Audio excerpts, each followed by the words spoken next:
ओम ज्ञानतिमिरान्धस्य ज्ञानञ्जनशलाकाय चक्षुरुन्मिलितं येन तस्मै श्रीगुरवे नमः। वाञ्छाकल्पतरुभ्यश्च कृपा सिन्धुभ्येव च पतितानां पावनेभ्यो वैष्णवेभ्यो नमो नमः। जय श्री कृष्ण चैतन्य प्रभु नित्यानंद श्री अद्वैत गदाधर शिवासादि गौर भक्तवृंद। हरे कृष्ण कृष्ण कृष्ण हरे हरे, हरे राम राम राम हरे हरे। ठीक है, आगे बढ़ते हैं। Chapter 13 continue. क्लास 75 हो गया हमारा and we have completed till shloka number 78। तो कैसे नित्यानंद प्रभु और हरिदास ठाकुर जाते हैं दोनों भाइयों के पास और उनको बोलते हैं कि बोलो कृष्ण, भजो कृष्ण, लो कृष्ण नाम। तो इस तरह वो उनको जाके प्रीचिंग करते हैं। जैसे कि अभी भी सारे हम इस्कॉन के डिवोटीज को जब भी हम निकलते हैं दिसंबर के मंथ में गीता जयंती के पहले, तो एक महीने पहले से ही वो प्रचार के लिए सड़कों पर हम देखते हैं कि कैसे बिना चप्पल पहने खाली पैर ही वो गीता पकड़ के भाग दौड़ पड़ते हैं। अगर किसी कोई दिख जाता है उन्हें तो प्रचार करने के लिए, तो उनको इस बात का भय नहीं होता है कि कौन हमको रिजेक्ट कर देगा या कोई नहीं लेगा। तो इसको बोलते हैं अमानी ना मान देना, यानी हम अपने लिए कोई मान की एक्सपेक्टेशन ही नहीं करते हैं। तो महाप्रभु ने हम सबको यही शिक्षा दी है कि त्रिनाद अपि सुनिचेन, हमें बहुत ही विनम्र होना है। घास के तिनके से भी ज्यादा विनम्र होना है। घास के तिनके से ज्यादा कैसे विनम्र होते हैं? क्योंकि तिनका जो होता है, अगर हम उसको स्टैम्प करते हैं या पवन चलती है, हवा चलती है, तो वो बेंड हो जाता है। लेकिन हवा रुक जाएगी तो खड़ा हो जाता है, फिर तन के खड़ा हो जाता है, अकड़ जाता है।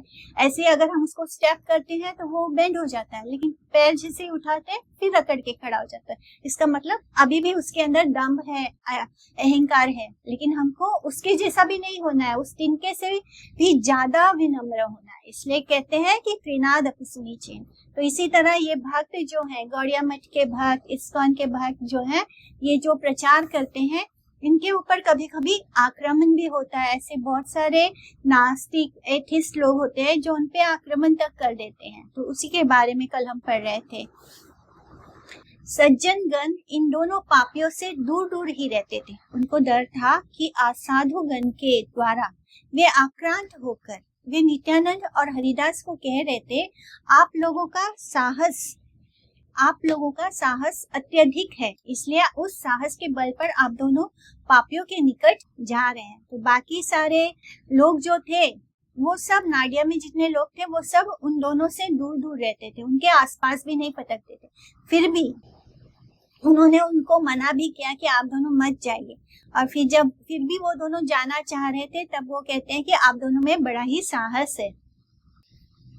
ब्रह्मवध एवं गोवध, ब्रह्मवध यानी किसी ब्राह्मण की हत्या करना, गोवध यानी गाय का वध करना, तो सबसे गुरुतर पाप है। जितने भी पाप हैं उन सबसे जो बड़ा पाप होता है वो गो हत्या होता है और ब्रह्म हत्या होता है। इस प्रकार के पाप उन्होंने असंख्य बार किए हैं। आप दोनों परिव्राजक हैं और जगत का मंगल करने के उद्देश्य से सर्वत्र गमनागमन करते हैं, परंतु आप लोगों की महानता को समझने की क्षमता इन दोनों पापियों में नहीं है। वे आप लोगों के चतुर्था आश्रमी यानी संन्यास आश्रम, संन्यास आश्रम जो होता है वो सभी आश्रमों में श्रेष्ठ होता है।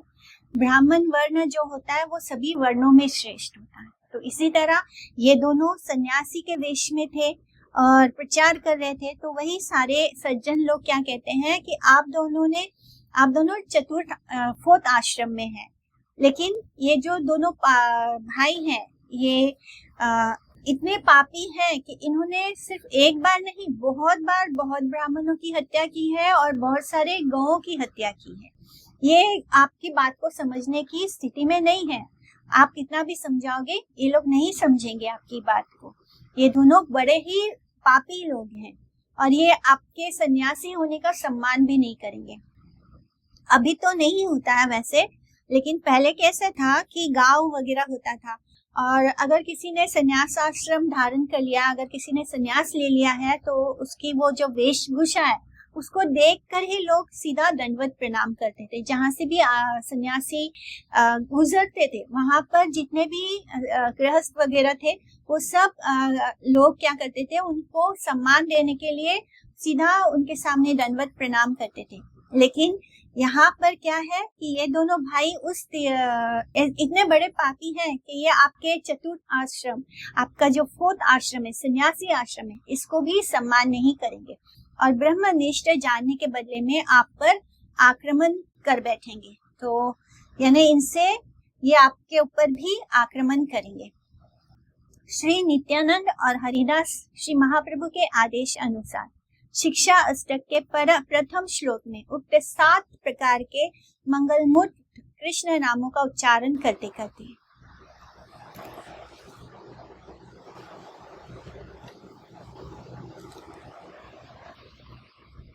मंगल मूर्त कृष्ण नामों का उच्चारण करते करते उनके सम्मुख उपस्थित हुए। कृष्ण नाम एवं कृष्ण के बीच का माइक भेद ज्ञान श्री नित्यानंद और हरिदास में नहीं था। उन्होंने शब्द की आज्ञा रूढ़ी वृत्ति का आश्रय लेकर नाम उच्चारण नहीं किया था, इसलिए वे महाकुतूहल का प्रकाशन करते हुए अग्रसर हुए।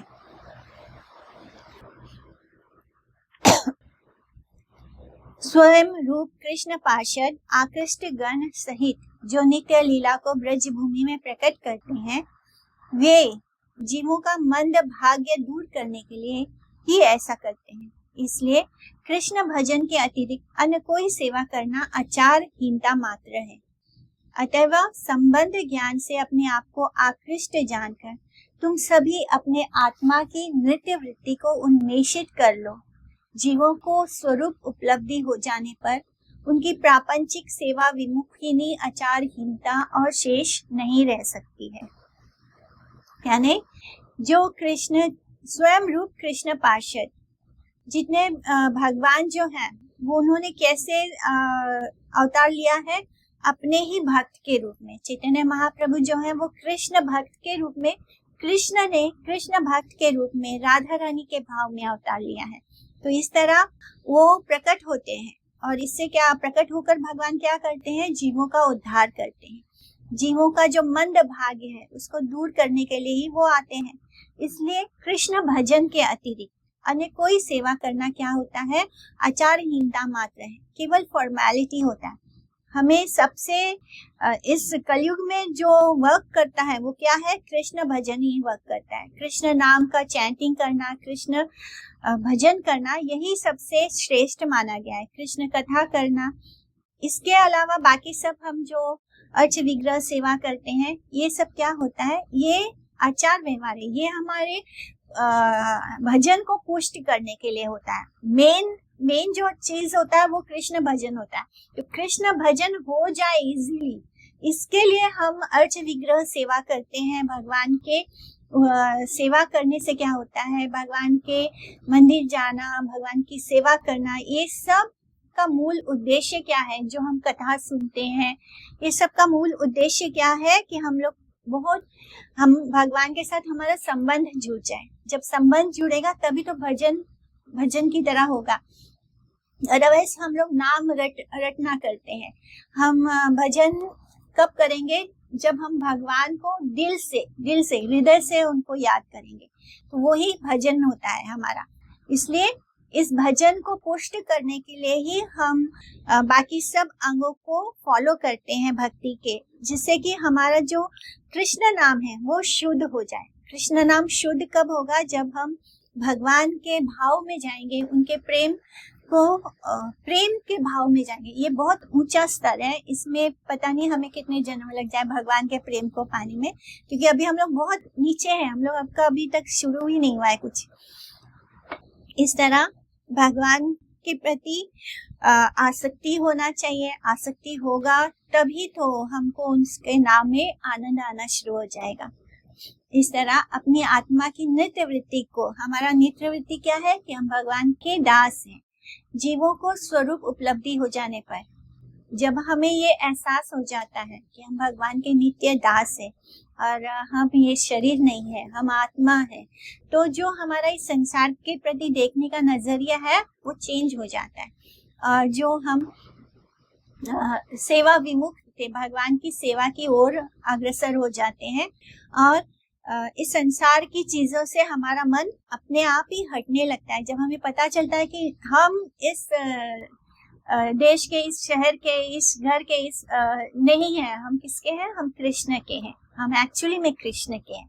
तो ये होता है कि जब हमें अपना स्वरूप का उपलब्धि हो जाए, उस समय जो कृष्ण भजन होता है, वो उस समय कृष्ण भजन की प्रवृत्ति प्रबल हो जाती है। तो उस समय जब हमें अपने स्वरूप का एहसास होता है, तो जो कृष्ण भजन होता है वो एकदम प्रबल हो जाता है, उसमें बहुत इंटेंसिटी आ जाती है। निरपेक्ष कृष्ण की तटस्थ शक्ति युक्त जीव मुक्त अवस्था में कुछ कम सौभाग्यशाली होने के कारण श्री रामचंद्र का भजन किया करते हैं। श्री राम भजन में प्रकृति से परे कृष्ण की सर्वशक्तिमत्ता के संपूर्ण प्रकाश का अवकाश नहीं है। श्री रामचंद्र के आकार मूल रूप श्री बलदेव के प्रकाश तत्व में जो अप्राकृत रासलीला वर्णित हुई है, वो रघुनंदन राम में वैसी नहीं है। दंडकारण्य वासी ऋषिगण की चेष्टा से ही दशरथी राम की रासलीला की अनुपयोगिता निरूपित हुई है। स्वयं रूप श्री कृष्ण विलास एवं श्री बलदेव के स्वयं प्रकाश की विचित्रता गोलोक वृंदावन में प्रकटित हुई है। स्पष्ट रूप से उस लीला का सौभाग्य बताने के लिए ही कृष्ण ने स्वयं अवतीर्ण होकर श्री गौर लीला की अवतारणा की है। तो महाप्रभु जो हैं वो हमें क्या, ब्रजेंद्र नंदन कृष्ण के प्रति प्रेम देते हैं। श्री रामचंद्र के रूप में भगवान को हम भगवान मानते हैं, वहां पर वो माधुर्य प्रेम नहीं उभर कर आता, जो माधुर्य रस कृष्ण प्रेम में आता है। इसलिए गौर हरि जो है वो डायरेक्टली गोलोक से हमें वो कृष्ण प्रेम ला कर दिए हैं। श्री कृष्ण के अवतार का मुख्य उद्देश्य माधुर्य विग्रह ही श्री कृष्ण चंद्र के अवतार का मुख्य उद्देश्य है। श्री कृष्ण चंद्र के अवतार में हमें कौन सा स्वरूप पे दिया है, वो है ब्रजेंद्र नंदन कृष्ण। वो वाले कृष्ण नहीं जो द्वारका में है, वो वाले कृष्ण भी नहीं जो मथुरा में है। हमारा मन जो है, जो महाप्रभु ने जो हमें प्रेम दान किया है, वो माधुर्य विग्रह श्री कृष्ण चंद्र का है। श्री ब्रजेंद्र नंदन कृष्ण वाला प्रेम, जो वो ब्रज में कृष्ण थे, जो भगवान, जिनको उन ब्रजवासी भगवान मानने को ही तैयार नहीं थे, उनके आंखों के सामने कृष्ण ने पूतना का वध कर दिया। सबसे इतने छोटे से बालक के रूप में उन्होंने पूतना का वध कर दिया, लेकिन किसी ने नहीं माना कि वो भगवान है। एक के बाद एक असुर को वो मारते जा रहे थे, पर किसी ने नहीं माना कि वो भगवान है। तो ये कैसा प्रेम था कि वो कृष्ण को बहुत प्रेम करते थे, एक क्षण भी कृष्ण के बिना नहीं रह पाते थे। लेकिन वो कृष्ण को इसलिए प्रेम नहीं करते थे कि कृष्ण उनकी इच्छाओं की आपूर्ति करेंगे। कृष्ण को इसलिए प्रेम नहीं करते थे क्योंकि वो भगवान है। वो कृष्ण को केवल कृष्ण होने के नाते प्रेम करते थे। जहाँ पे उनका भागवत स्वरूप नहीं है, उनका वो केवल कृष्ण है, एक छोटे से बालक है और उनसे सारा ब्रज प्रेम करता है। एक पल का, एक क्षण का भी उनसे विरह सहन नहीं कर पाता है। तो यहाँ पर इसलिए हमें जो उनका वो प्रेम है, वहां पे जो माधुर्य का भाव है, वो बहुत ही उसको कहते हैं उज्जवल, उन्मत्त, उज्जवल, एकदम उज्जवल रस है वो प्रेम का, एकदम जिसमें कोई भी मिलावट नहीं है, जिसमें कोई भी कैसे एक्सप्लेन करूं, वो इतना हाई लेवल है, उत्तम रस है, वो उज्जवल उत्तम रस कहते हैं। तो इस तरह वो प्रेम जो है उसको हमें बड़ी ही इजीली किसने दिया है, गौर हरि ने दिया है। जो व्यक्ति पाप और पुण्य के आश्रित होकर प्रापंचिक भूमिका में अनित्य की उपलब्धि में अवस्थित है, उनके कारण ही श्री कृष्ण चंद्र का श्री राधा गोविंद मिलित तनु श्री गौरांग के नित्य रूप में अवतरण हुआ है। यानी जो लोग, जो जीवात्माएं पाप और पुण्य पर आश्रित हो गई हैं, और उसी में पाप और पुण्य में लगे रहने का मतलब क्या होता है कि हमारा जो जीवन और मृत्यु का जो साइकिल है वो चलता रहेगा, वो कभी खत्म नहीं होगा। कभी हम पाप का फल भोगेंगे, कभी हम पुण्य का फल भोगेंगे। पाप और पुण्य दोनों को भोगने के लिए हमें ह्यूमन बॉडी चाहिए, हमें मटेरियल बॉडी चाहिए। ह्यूमन बॉडी तो इस धरती पर मिलता है, लेकिन जो 14 भुवन है, इन 14 भुवनों में हम ट्रैवल करते रहते हैं। तो इस तरह इस 14 भुवन में ट्रैवल करते करते हमें कभी स्वर्ग में देवता का भी शरीर मिल जाता है। हम ब्रह्मा जी, अगर ब्रह्मा भी बन जाते हैं तो ब्रह्मा जी का भी अंत होता है। तो ये सारे ही बॉडी, ब्रह्मा से लेकर नीचे तक जितने भी हैं 14 भुवन में, वो सब मटेरियल है। तो इस तरह हमें पाप और पुण्य, कभी कभी पुण्य करने से हमें देवता का भी देह मिल जाता है, वहां पे हम बहुत लंबा जीवन जीते हैं। ब्रह्मा जी का जीवन तो सबसे लंबा होता है, लेकिन अंत में उनको भी मरना होता है। इसलिए ये सारे मटेरियल बॉडी है। इन सब में उलझे हुए जो जीव हैं उनको मुक्ति देने के लिए, उनको कृष्ण प्रेम देने के लिए, उनके कारण ही कृष्ण ने क्या किया, उन्होंने श्री राधा गोविंद दोनों का मिलित तनु है श्री गौरांग, उनका अवतार हुआ है। भजनीय विग्रह श्री कृष्ण चंद्र ने रस भेद से भजनकारी कृष्ण के आश्रय, यानी कृष्ण चंद्र ने ही भजनकारी कृष्ण, यानी उन्होंने अपना ही भक्त के रूप में, भजन करते हैं वो कृष्ण का, अपने ही भक्त के रूप में आश्रय विग्रह समूह सम्मिलित तनु श्री गौर सुंदर के रूप में अवतीर्ण होकर जगत के प्रापंचिक विचार रूप अनाचार का परित्याग करके कृष्ण भजन का सुयोग प्रदान कर रहे हैं। कृष्ण भजन का तारतम्य श्री गौर सुंदर की कृष्ण प्रेम प्रदान लीला में अभिव्यक्त हुआ है। जिन सौभाग्यशाली व्यक्तियों ने श्री राम सीता, श्री राम व्रजांगजी, श्री लक्ष्मी नारायण, श्री विश्वक्सेन गरुड़ नारायण एवं श्री वासुदेव संकर्षण प्रद्युम्न अनुरुद्ध व्यूह चतुर्व्यूह की व्यूह चतुष्टय यानी चतुर्व्यूह की सेवा में निरत रहने के कारण निर्मलता को प्राप्त किया है। उनके सौभाग्य की परिपूर्णता में ब्रजेंद्र नंदन की सेवा ही सर्वोत्तम है। तो इस तरह बहुत सारे भक्त हैं भगवान के, जो कोई श्री राम और सीता की भक्ति करता है तो है तो सब एक ही तत्व, श्री राम रजांगजी, श्री लक्ष्मी नारायण, श्री विश्वक्सेन गरुड़ नारायण, श्री वासुदेव संकर्षण प्रद्युम्न अनुरुद्ध की सेवा में जो निरत रहते हैं, उसके कारण क्या हो गया, उनका हृदय निर्मलता को प्राप्त हुआ है और उनके सौभाग्य की परिपूर्णता में ब्रजेंद्र नंदन की सेवा ही सर्वोत्तम है। तो इन सब के स्वरूप में कृष्ण की जो सेवा है, उन सब से जो उत्तम सेवा होती है वो ब्रजेंद्र नंदन रूप में ही कृष्ण की जो सेवा होती है वो सबसे सर्वोत्तम है, सबसे बेस्ट है। इन औदार्य प्रचारकारी कृष्ण चंद्र ने जगत गुरु के रूप में परम निर्मल जीवात्मा गणों को जो उपदेश प्रदान किया है, इसमें दुसंग परित्याग पूर्वक भागवत उपासना के तारतम्य का विचार करने वाले कृष्ण की तटस्थ शक्ति स्वरूप जीव के लिए ही स्वयं रूप कृष्ण अवतीर्ण हुए हैं। तो हम सब जो जीवात्माएं हैं वो क्या है, वो तटस्थ शक्ति है भगवान के। इस तरह हम में और कृष्ण में हम एक जैसे हैं, उनके साथ क्वालिटी वाइज, और हमारे में भेद है क्योंकि कृष्ण के साथ हम क्वांटिटी में सेम नहीं है, हम क्वालिटी में सेम है। इस तरह हम तटस्थ शक्ति क्यों है, क्योंकि हम कभी हम स्पिरिचुअल वर्ल्ड में स्पिरिचुअलिटी में चले जाते हैं और कभी हम मटेरियल वर्ल्ड को एक्सेप्ट करते हैं, इसलिए हम तटस्थ शक्ति है। जैसे भगवान की जो तटस्थ शक्ति होती है, जो जीवात्माएं होती हैं, जब वो भगवान का अंश होने के कारण उनके पास दो ऑप्शंस होते हैं। स्टार्टिंग में ही उनके पास दो ऑप्शंस होते हैं। एक तो वो भगवान के पास स्पिरिचुअल वर्ल्ड में जा सकती है, एक वो डिसाइड कर सकती है अपने फ्री विल के कारण कि उसे भोग करना है, उसे उसे खुद ही स्वामी बनना है, तो वो अपने आप को ही भगवान की तरह भोग करना चाहती है। इसलिए जिसके अंदर भोग करने की लालसा होती है, जो डिजायर्स होते हैं, क्योंकि हम सबको ये मटेरियल बॉडी मिला है, तो हम सबके अंदर भोग करने की लालसा है। इस कारण क्या होता है, हम 84 लाख योनि में फंस जाते हैं और हमको ये मटेरियल वर्ल्ड प्राप्त होता है।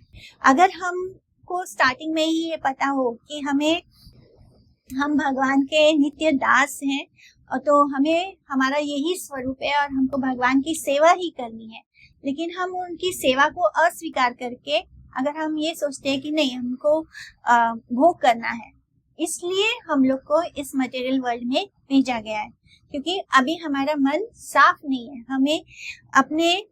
हमको ये पता है कि हम कृष्ण की तरह नहीं हो सकते, लेकिन फिर भी हमको भोग तो करना है। तो भोग करने के लिए कहाँ जाएंगे, तो इस मटेरियल वर्ल्ड में आ गए हैं।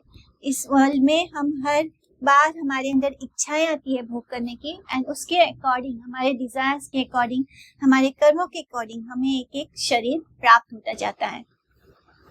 तो उससे हमें बाहर निकालने के लिए, हमें भगवान की याद दिलाने के लिए श्री चैतन्य महाप्रभु का अवतार हुआ है, हमें कृष्ण प्रेम देने के लिए। सबसे बड़ा दान तो भगवान ने स्वयं ही आकर अपना ही प्रेम दिया है। इसमें दुसंग परित्याग करने तथा शक्ति स्वरूप जीव के लिए ही स्वयं रूप कृष्ण अवतीर्ण हुए, यानी हम सब जो तटस्थ शक्ति है भगवान के, हमारे लिए ही कृष्ण जो है महाप्रभु के रूप में आए हैं। जगत गुरु श्री नित्यानंद एवं जगत गुरु ठाकुर हरिदास ने महाप्रभु से साक्षात आज्ञा पाकर तथा जगत गुरु के प्रकाश विशेष होकर जगत को कृष्ण का अवतारमय अवतार की कथा की जानकारी दे रहे हैं। तो इस तरह जो नित्यानंद प्रभु हैं, जो जगत गुरु हैं, जो ठाकुर हरिदास है, वो भी जगत गुरु हैं। उनको किसने आज्ञा दी है? साक्षात महाप्रभु ने आज्ञा दिया है कि जाकर प्रीचिंग करो, जाकर सबको हरि नाम दो। इस तरह उनके आदेश को पाकर वो सबको ये बता रहे हैं कि ये जो महाप्रभु है, ये स्वयं कृष्ण का अवतार में अवतार है, मर्सीफुल, उनके बहुत ही मर्सीफुल उनका अवतार है श्री चैतन्य महाप्रभु। इसकी वो कथा की वो सबको जाकर जानकारी दे रहे हैं।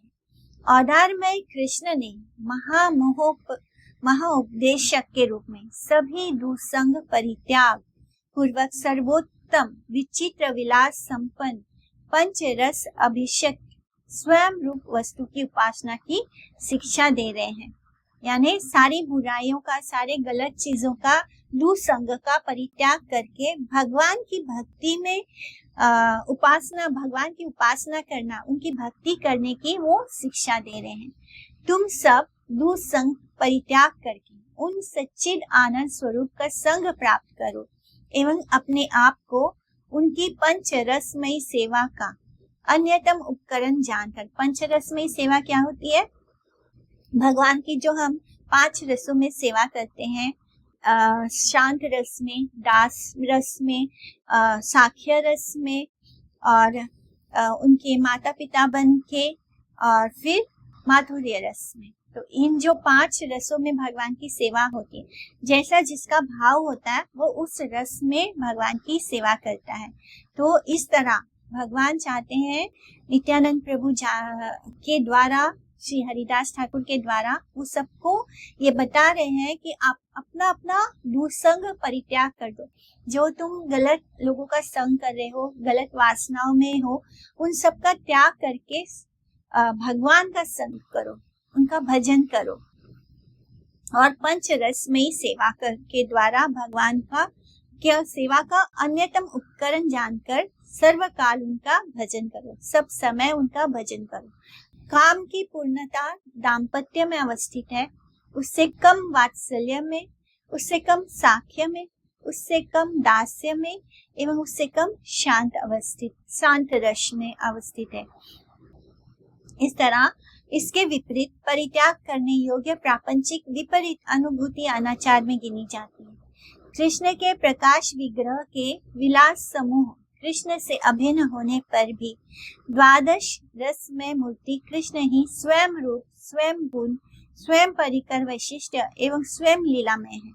उनका ही प्रकाश तत्व श्री बलदेव प्रकाश रूप, प्रकाश गुण, प्रकाश परिकर वैशिष्ट और प्रकाश लीलामय है। इसलिए उनके भजन से कृष्ण का ही भजन होता है। फिर ये यथा माम प्रपद्यन्ते के विचार से तास तथैवं भजाम्यहम्, तो ये स्वयं रूप कृष्ण की उक्ति की विचार करने योग्य है। ये जो जैसे जैसे भगवान के सामने सरेंडर करता है उसको वैसे वैसे भगवान रेसिप्रोकेट करते हैं। तो किसी किसी के विचार से वासुदेव आदि चतुर्व्यूहात्मक कृष्ण, जो भगवान चतुर्व्यूह में है, श्री वासुदेव, संकर्षण, प्रद्युम्न, अनिरुद्ध के रूप में के विचार से सीता, राम आदि कृष्ण, और किसी के विचार अनुसार रेवती, राम आदि कृष्ण का भजन परम आदरणीय है। तो उन सब कृष्णों का भजन होने पर भी मैं ही कृष्ण हूँ, मेरा भजन करो, इस बात का तात्पर्य जिनकी उपलब्धि का विषय होता है, वे ही कृष्ण चंद्र की अवतार में मूर्ति श्री गौर सुंदर का दर्शन करने की योग्यता प्राप्त करते हैं। भक्त अधिराज विष्णु समूह के मूल आकार श्री बलदेव, नित्यानंद प्रभु एवं भक्त अधिराज नाम आचार्य आदि गुरु विरंची ब्रह्मा यानी हरिदास ठाकुर, इन सब बातों को ऊंचे स्वर से छन्ना अवतार श्री गौर सुंदर के प्रकट काल में अपने आप को कृष्ण लीला के अभिन्न विग्रह जानकर शिष्टा सरस्वती के प्रकाश पूर्वक भाग्यहीन जनों के निकट आवरण कर रहे हैं। तो इस तरह ये दोनों जो है नित्यानंद प्रभु और गौरचंद्र प्रभु, ये कृष्ण लीला का हिस्सा है, क्योंकि वो गौर सुंदर के प्रकट काल में है। गौर सुंदर के ही आज्ञा के द्वारा वो सबको कृष्ण में भजन करने की को कह रहे हैं। जैसे चाहे वो सीताराम वाले कृष्ण हो, यानी सीताराम में राम जी वाले कृष्ण हो, रेवती रमन आदि में कृष्ण हो, चाहे वो बलराम जी हो, तो चाहे विष्णु का कोई भी अवतार क्यों ना हो, लेकिन उन सब में कौन है? उन सब में मैं ही कृष्ण हूँ, मेरा भजन करो। ये कहते हैं भगवान के उन सब के अंदर कृष्ण ही है, कृष्ण ही तत्व है और मेरा ही भजन करो। तो इसी तरह गौर हरि ने कहा सबको कि कृष्ण भजो, और जो इस बात को स्वीकार करता है उसे ही भगवान का प्रेम प्राप्त होता है, उसे ही भगवान का आश्रय प्राप्त होता है। कृष्ण रसमय है, इसलिए वे सभी रसों के एकमात्र आश्रय विग्रह हैं, अथवा सभी आश्रितों के एकमात्र विषय विग्रह है। तो हम सबका विषय कौन है? कृष्ण है। और कृष्ण कौन है? वो हमारा आश्रय विग्रह है। हम उनकी आश्रय लेते हैं, वो हमको आश्रय देने वाले हैं और हम उनके आश्रय पर निर्भय हैं, माने हम उन पर आश्रित हैं। तो इस तरह हम आश्रित हैं और वो हमारा आश्रय विग्रह है। भगवान ही रसमय होने के कारण क्या होता है कि जितने भी रस हैं वो सब उनके अंदर ही है।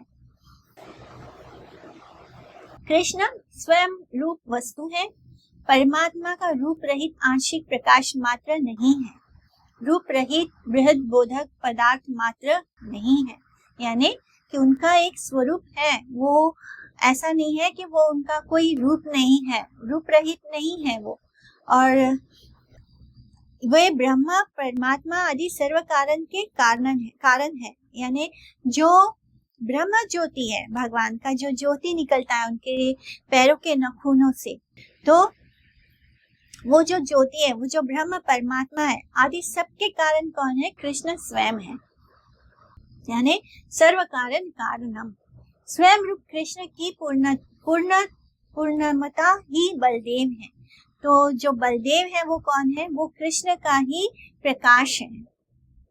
अंश ही कारणावशाई भगवान है और कला ही गर्भोदक्षाई भगवान है, विकला ही शिरोदक्षाई भगवान है, और सभी उस स्वयं रूप कृष्ण के विषय विग्रह है। आश्रित विषय विग्रह के प्रकाश विशेष है। इसलिए कृष्ण एवं आकृष्ट कृष्ण भक्त गण प्रापंचिक दृष्टि से खंडित भाव युक्त वास्तु विशेष नहीं है। सभी प्रकार से वे ही पूर्ण पुरुष है। उस पूर्णत्व का आंशिक प्रकाश प्रापंचिक व्यापकता का आकार है, जिसके अंश में कला विकला अवस्थित है। तो जितने बलराम जी जो है वो भी तो कृष्ण से आ रहे हैं, कृष्ण का ही प्रकाश है, इसलिए मूल में कौन है? कृष्ण ही है। सब कुछ विस्तार हो रहा है, लेकिन जब हम मूल में जाते हैं तो कौन है? सब कुछ जो आ रहा है वो कौन है? वो कृष्ण ही है। इस तरह उस कृष्ण भजन के अतिरिक्त आकृष्ट आत्मा का और दूसरा कोई काम नहीं है। यानी हम सब जो जीव आत्माएं हैं, हमारा एक ही काम है कि हमें कृष्ण का भजन करना है। इसके अलावा हमारा और कोई दूसरा काम नहीं है। उस कृष्ण भजन के अतिरिक्त आकृष्ट आत्मा का और दूसरा कोई काम नहीं है। आकृष्ट आत्मा जब विक्षिप्त होकर वैकुंठ से दृष्टि हटाकर माया के प्रति दृष्टि निक्षेप करती है, कि जब हम अपनी दृष्टि को वैकुंठ से हटाकर, वैकुंठ मीन्स वो लोग वृंदावन और जितने भी वैकुंठ है सब, वैकुंठ यानी जहाँ पे कोई कुंठा नहीं, तो वहां से जब हमारा ध्यान हट जाता है और माया में चला जाता है, तो माया के प्रति दृष्टि निक्षेप करने से क्या होता है कि हमारी जो मानसिकता है वो विक्षिप्त हो जाती है, यानी हम एक्चुअली में पागल से ही हो जाते हैं, और तब जाकर ब्रह्मांड का सृजन होता है एवं तटस्थ शक्ति की परिणति क्रम के अनुसार जैव धर्म में जड़ भोग आकर उसे कृष्ण से विमुख करा देते हैं।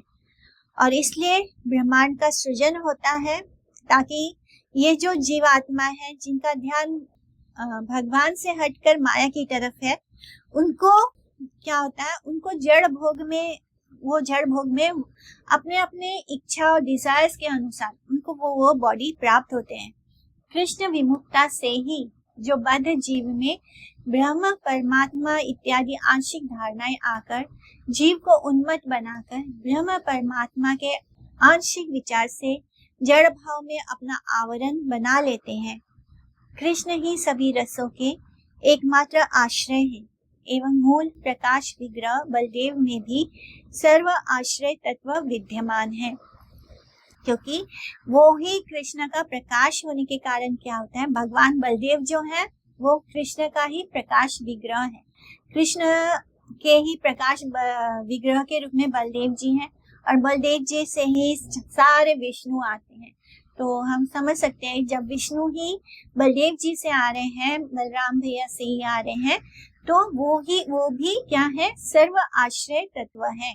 वो भी हमारे लिए सर्व आश्रय तत्व है। हमारे हृदय में जो परमात्मा है वो भी बलदेव जी है, तो वे बलदेव प्रभु कृष्ण का ही भजन किया करते हैं, यानी वो भी भगवान कृष्ण का ही भजन करते हैं। इसलिए जब हम देखते हैं भगवान विष्णु जो हैं, तो वो हमेशा योग निद्रा में रहते हैं, तो वो भी कृष्ण का भजन कर रहे हैं, क्योंकि वो बलदेव ही है। तो इस तरह यथा तरोड़ मूल निशि चनेना के विचार अनुसार कृष्ण भजन के तारतम्य के विषय में किसी प्रकार का अनाचार नहीं करना चाहिए। यानी कि जब हम किसी पेड़ के जड़ में जल देते हैं तो क्या होता है? पूरा पेड़ ही उससे पोषित होता है। इसलिए अगर हम कृष्ण भजन करते हैं तो हमें अलग अलग से, जैसे हमें अलग अलग से सब हम लोग अभी कहाँ है? हम लोग अलग अलग दिशा में भटक रहे हैं। हम सब किसी को भी भगवान मान लेते हैं, जबकि भगवान कौन है? कृष्ण है। तो इसी तरह अगर हम भगवान कृष्ण से जुड़ते हैं, तभी हमारा जो हमारी बुद्धि जो गलत रास्ते पर चली गई है, जो हम भगवान से विमुख हो गए हैं, वो तभी हमें शांति मिलेगी, तभी हमें सुकून मिलेगा जब हम अपने स्वरूप को पाएंगे। हमारा स्वरूप है कृष्ण का नित्य दास होने में, हमारा स्वरूप है कृष्ण का। हमारे पास एक ही काम है करने को, वो है कृष्ण भजन। यही करने के लिए भेजा है भगवान ने। तो विचार अनुसार ही कृष्ण भजन के तारतम्य के विषय में किसी प्रकार का अनाचार नहीं करना पड़ता है। तब रस भेद से श्री चैतन्य चरणों का आश्रय लेकर कोई मधुर रति के आश्रय विग्रह के अनुगत्य में सुष्टु भाव से अवस्थित होता है। तो जब हमारे ऊपर से ये पर्दे सब हट जाते हैं, सारा जो माया का जो आवरण है जब वो हट जाता है, और जब हम लोग रियलाइज कर लेते हैं कि हम तो कृष्ण के दास हैं, यानी हमारा जो रियल रिलेशनशिप है वो कृष्ण के साथ है, तो इस तरह वो जब हट जाता है तब क्या होता है? हम सब में अलग अलग रस भेद है, हम अलग अलग रूप में अलग अलग रस में कृष्ण को प्रेम करते हैं। तो इस तरह जब हम श्री चैतन्य महाप्रभु का आश्रय लेते हैं तब क्या होता है, तब हम जो जिसके मन में मधुर रति के प्रति माधुर्य प्रेम हो कृष्ण के प्रति, वो उसका आश्रय विग्रह के अनुगत्य लेता है। और कोई अगर किसी के अंदर वात्सल्य भाव है कृष्ण के लिए, तो वो वात्सल्य रति में आश्रय विग्रह के अनुगत में अपना सौभाग्य स्पष्ट रूप से जताता है। तो ये हमारा असली स्वरूप होता है कि जब हमें पता चलता है कि हम किस संबंध, हमारा क्या संबंध है कृष्ण के साथ और हमारा जो स्वरूप है वो क्या है, हम किस रस में कृष्ण के साथ जुड़े हैं। तो इस तरह हम उनके आश्रय, वो ही हमारे आश्रय विग्रह है, उनका हम उस रस में अनुगत्य करते हैं। ढाई रस के आकृष्ट सार्धद्वय रस, यानी ढाई रस के आकृष्ट रसिक गण जब गोलोक वृंदावनीय पूर्णाधार से गोलोकधार वैकुंठ सेवा में निरत होते हैं, तब उनकी उदारता न्यूनता को प्राप्त करके ऐश्वर्य मार्ग में मर्यादा विशिष्ट हो जाती है और बद्ध जीवों का अनाचार एवं मुक्त भागवत उपासकों का अनाचार पूर्ण रूप से भिन्न है। यानी जैसे कि जो वैकुंठ में जो भगवान के विष्णु के अलग अलग स्वरूप में जो पूजा करते हैं, वहां पे भगवान और भक्त का भाव होने से क्या होता है, वहां पे माधुर्य भाव नहीं होता, वहां पर वो ऐश्वर्य मार्ग में चला जाता है और उसके कारण, और जो मुक्त भगवत उपासकों का अनाचार पूर्ण रूप से वो भाव अलग होता है। जो गोलोक का भाव है, गोलोक वाला भाव अलग होता है और गोलोक वृंदावन का जो भाव है वो अलग है। जो वैकुंठ सेवा है वो अलग भाव हो जाता है। तो वो दोनों पृथक पृथक हो जाते हैं, अलग अलग रास्ते हो जाते हैं। तो वो दोनों पूर्ण रूप से भिन्न है। वैकुंठ में अनाचार पुण्याचार का भाव है, यानी वैकुंठ में क्या है, वो रेसिप्रोकेशन नहीं होता है, वहां पे अनाचार और पूर्णाचार का भाव है। ब्रह्मांड का अनाचार दुराचार है और जो सर्वतो ब्रह्मांड का अनाचार दुराचार है, जो सर्वतो भावेन परित्याज है, यानी जो ब्रह्मांड का जो अनाचार और दुराचार है उसका हमें परित्याग करना है। जो हम इस संसार में रिलेशनशिप डेवलप करते हैं उसका हमें क्या करना, हमारा जो रियल पोजीशन है वो क्या है, भगवान के साथ है। तो जो ब्रह्मांड का अनाचार दुराचार है, जो सभी